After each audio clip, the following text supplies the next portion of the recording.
Freddie Mercury cried in front of people 3 times across his entire career. 3 times in 21 years. 3 times across thousands of concerts, hundreds of recording sessions, 20 studio albums, every interview and every party, in every moment of the most fully inhabited public life of his generation. 3 times.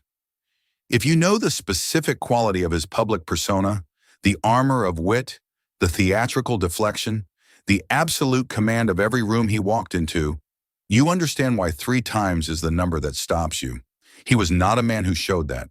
Not because he did not feel things everyone who knew him has described the depth of what he felt, but because his feeling almost never took the form of public tears. He had built across 20 years a relationship with performance that left almost no space for the specific uncontrolled thing that crying is. The thing that happens when the performance stops and the person underneath comes through. 3 times the performance stopped. 3 times the person underneath came through.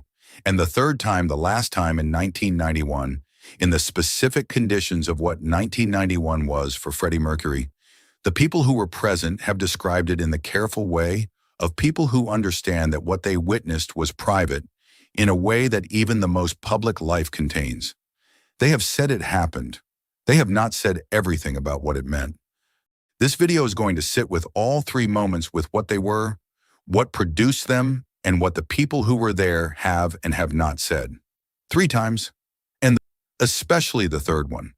To understand why 3 times is the number that matters, you have to understand what Freddie Mercury's relationship with emotional expression was. Peter Freestone, who lived with him as his personal assistant from 1979, has described a man who felt very large things and expressed them in specific forms that were not the forms of direct disclosure. He expressed love through generosity. He expressed grief through work. He expressed joy through performance. What he almost never did was express the large feelings directly in the uncontrolled form of someone overtaken by what they feel. Crying is the specific form of emotional expression that cannot be performed. It cannot be managed from the outside. It arrives when the thing being felt is larger than the capacity to contain it.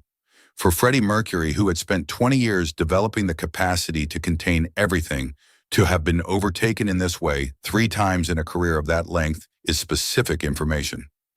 3 times, something was larger than the containing. The first time happened in autumn 1976 at Rockfield Studio in Wales during the making of Somebody to Love. Brian May has described it in the specific, careful terms of someone who witnessed something private and chosen to describe it with the respect that privacy deserves. He has said Freddie Mercury was moved. He has said it was an emotional moment. He has said in the more specific accounts he has given that Freddie Mercury was in tears. This is the least surprising of the 3 moments, and also the one most completely explained by the content of what was playing through the speakers. Somebody to Love was written in 3 days. 100 vocal overdubs, one person's voice asking, in the largest possible form, for the specific thing they most needed. When the 100 versions of his own voice filled the control room asking for somebody to love, what Brian May witnessed was the collision of the song and its maker. The song had said the thing, the maker heard it said. The person underneath the performance was briefly, completely present. 100 versions of his own voice asking for somebody to love. Brian May in the control room watching. And Freddie Mercury, hearing what he had built, briefly and completely present as the person the song was about, rather than the person who had made the song. That is the first time, and the specific quality of what Brian May saw in that moment, what he has chosen not to fully describe, is the same specific quality that appears in the other 2 moments. The person underneath, coming through. The thing being felt, larger than the capacity to contain it. The second time happened on the 13th of July, 1985, at Wembley Stadium after the Live Aid performance. Freddie Mercury walked onto that stage and gave everything that was available to give. He conducted the crowd. He performed Bohemian Rhapsody and Radio Gaga and We Are the Champions in 20 minutes. He received from the audience the specific enormous thing a global television broadcast can give a performer, and he gave it all back, amplified. And then he walked off the stage. And backstage, the accounts suggest, in the specific quiet of a room where the performance had just stopped and the person who had given everything was left with the aftermath of having given everything, Freddie Mercury wept. Peter Freestone has described this moment. Roger Taylor has described it. The accounts are careful, as they always are, with the things that Freddie Mercury kept private, but they are consistent. He did not want anyone to see it. Some people saw it anyway. The second moment after Live Aid is interesting for what it reveals about the relationship between performance and the person performing. Freddie Mercury had just given what is widely regarded as the greatest live performance in the history of rock music. For 20 minutes, the most completely realized version of himself that a stage could produce. And the coming down from that, the specific return from the peak of total self-expression back to the ordinary conditions of a person in a room, was accompanied by tears. The stage gave him the one place where the person inside the performance and the performance itself were the same thing, where the containing was its own form of release. When that space closed, what remained was the person who had just been completely himself in front of 72,000 people, and who was now alone with the fact of it. He cried after Live Aid because something that large and that real had just happened, and there was no stage left for the feeling to go to. Between the second moment and the third, Freddie Mercury spent 6 years managing the most difficult knowledge a person can carry, the knowledge of their own timeline. From October 1987, when he disclosed his diagnosis to the other members of Queen through The Miracle and Innuendo, and the final sessions at Mountain Studios in 1991, he kept working. He managed the public face. He managed the private life, the Garden Lodge household, the cats, the art, the Sunday lunches. He managed all of this with the specific quality of someone who had spent 20 years developing the capacity to contain what was being felt. And he did not cry, not in any account the people around him have given, between 1985 and 1991. For 6 years, the containing held. And then it did not. 6 years. The diagnosis in 1987, the work continuing, the public face maintained, the private life managed, the containing held.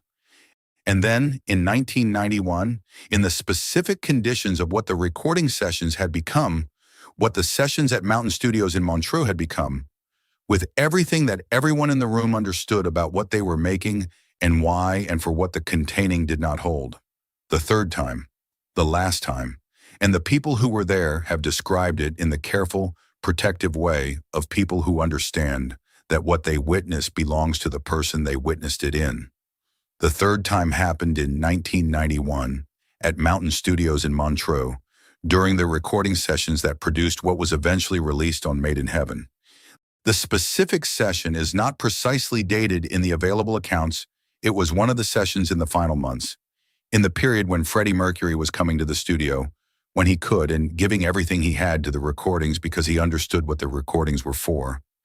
Peter Freestone has described the atmosphere of those sessions.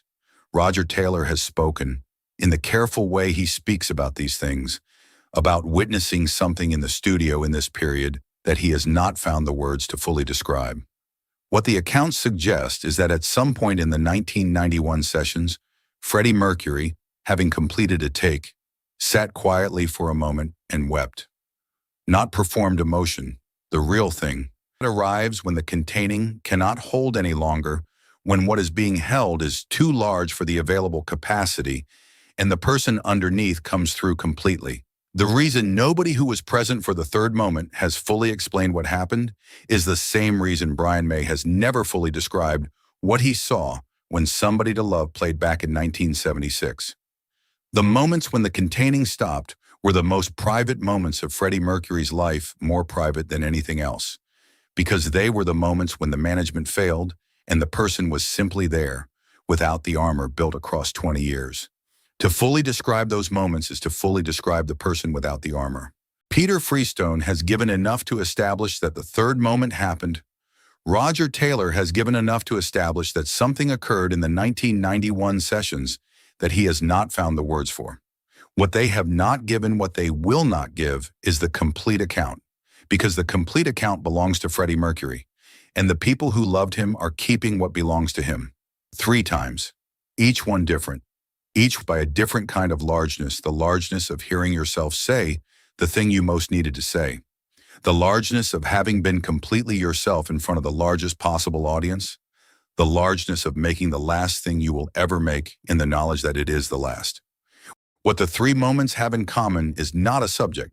What they have in common is the specific quality of the person underneath coming through. The moment when what was being contained was larger than the containing.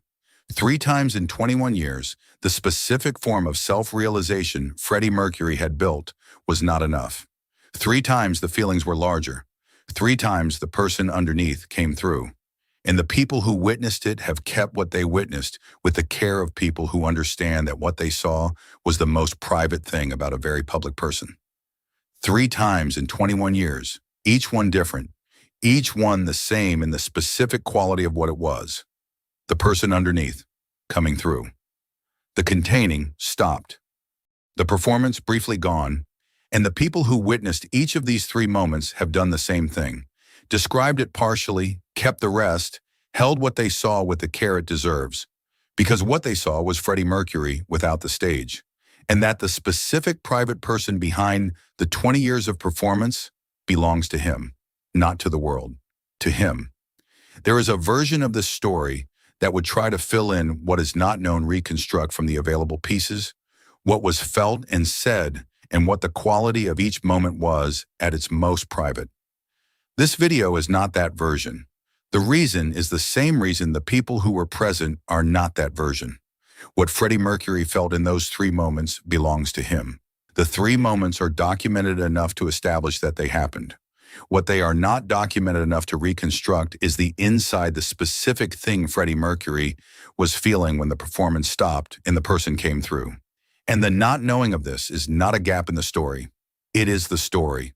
A very private person who spent 20 years being very public, for whom 3 times, only 3 times, the most essential thing was too large to keep.